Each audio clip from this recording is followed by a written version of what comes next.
Welcome to Kidmissing TV. I am your host, Angelina Wilson, and this is the first case of oddities/Indigenous October.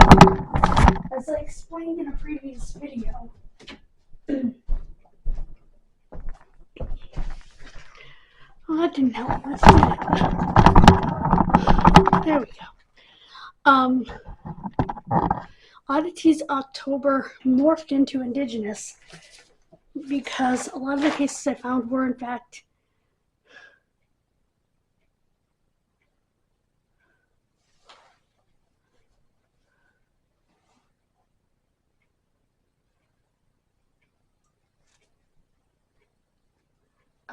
Indigenous, including this one.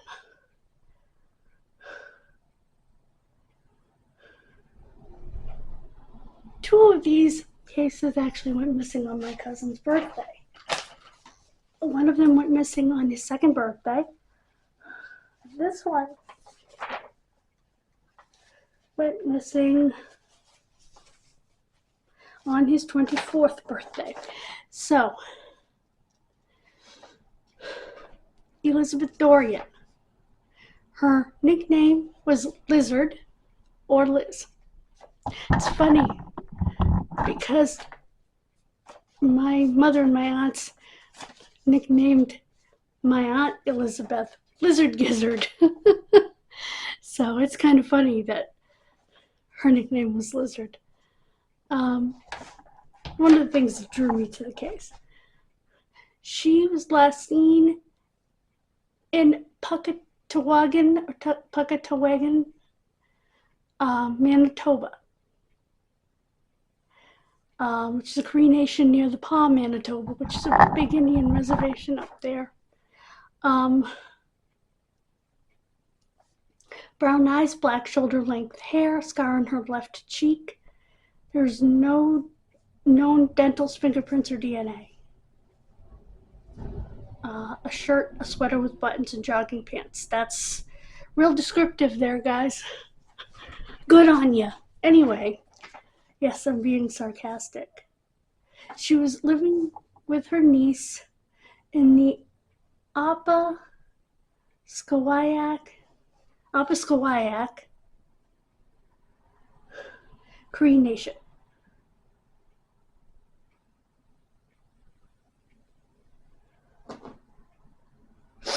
She had gone to a fishing camp that was called Mile 94, situated between the Paw, Manitoba, PAS, and Puckatawagan. On September 17th, she visited friends, and her niece said, "Auntie will be back on the 19th.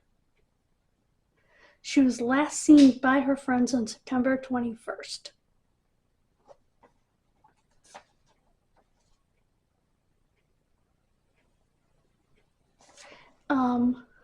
A woman claimed that she had overheard some people saying they beat her and threw her into the rapids of the river.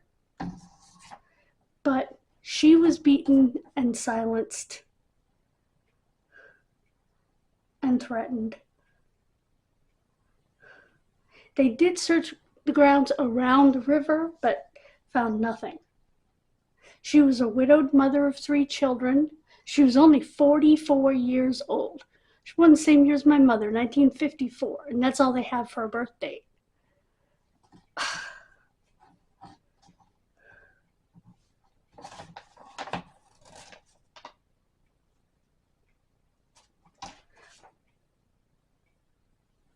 Puckatawagan RCMP are investigating, but Elizabeth's family no longer have contact with investigators, and I'm not sure if the case is open or closed.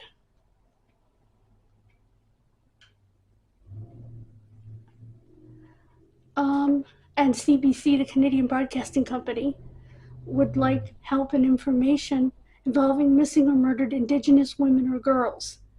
And you can contact them by email at MMIW, which stands for Missing Murdered Indigenous Women, at cbc.ca or contact us anonymously via Secure Drop.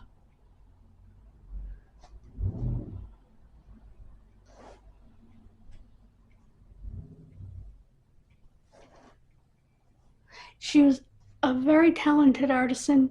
She made beaded lighter cases and sold them quickly. She could make 20 and sell them almost right away.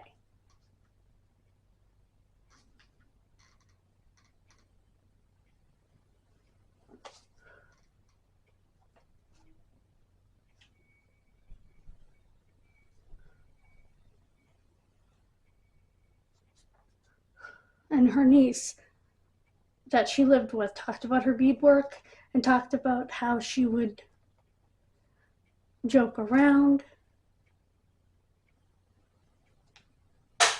She was really good with her kids and spent a lot of time with them.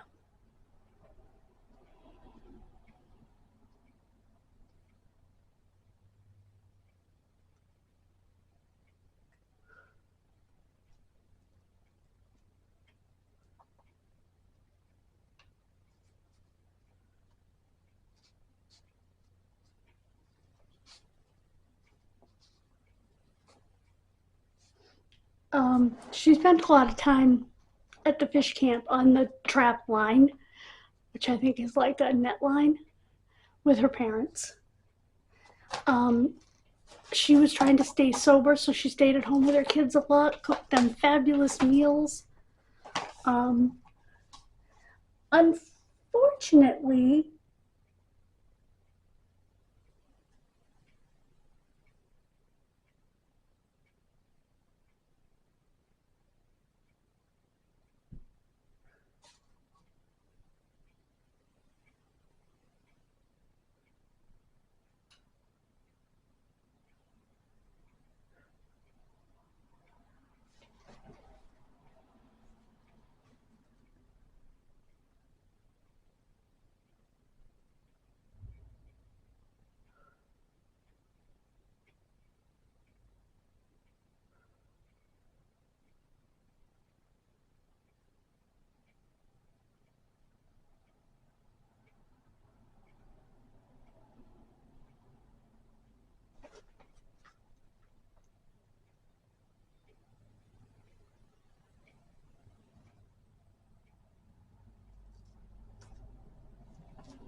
okay, this woman, I was about to say there's a lot of alcoholism in the Native population.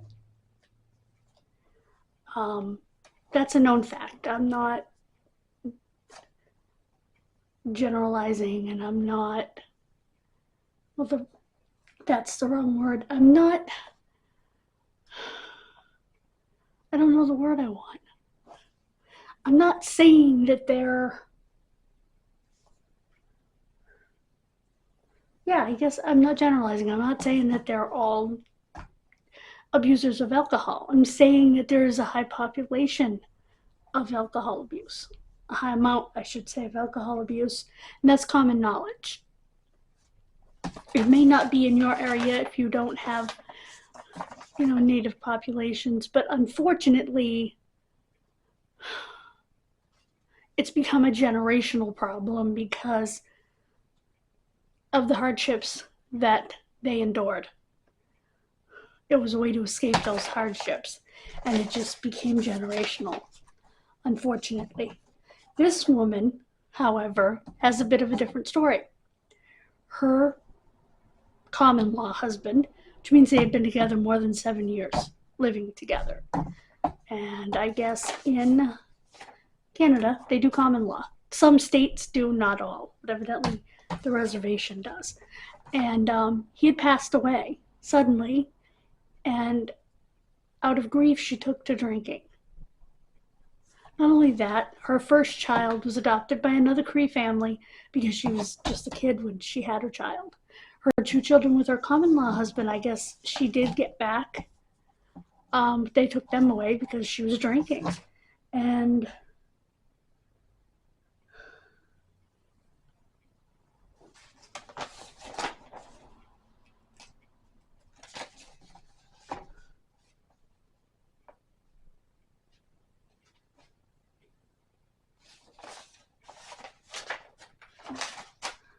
Um,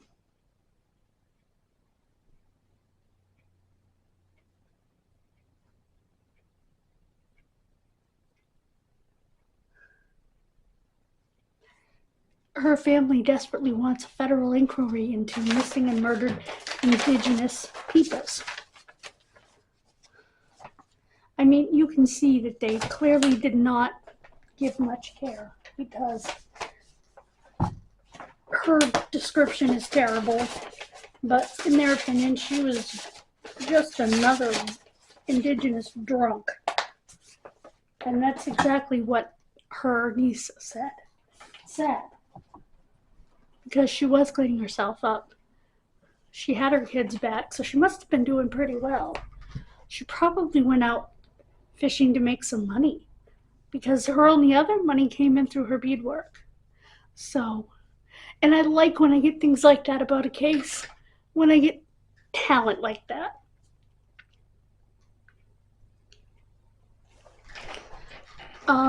There will be 2 videos today because we have an update. I like when I'm able to tell you something about a person.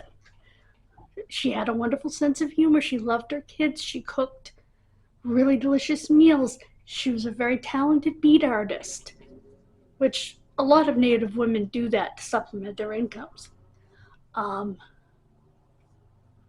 Not all of them, because it's a talent. Not everybody has that talent. Not everybody has the patience. Not everybody has the time.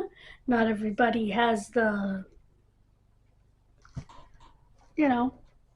ability to do that. So thank you so much for joining me. God bless you. We have 3 to go to make 500. We can do this. And I will be right back to you with an update. Bye, guys.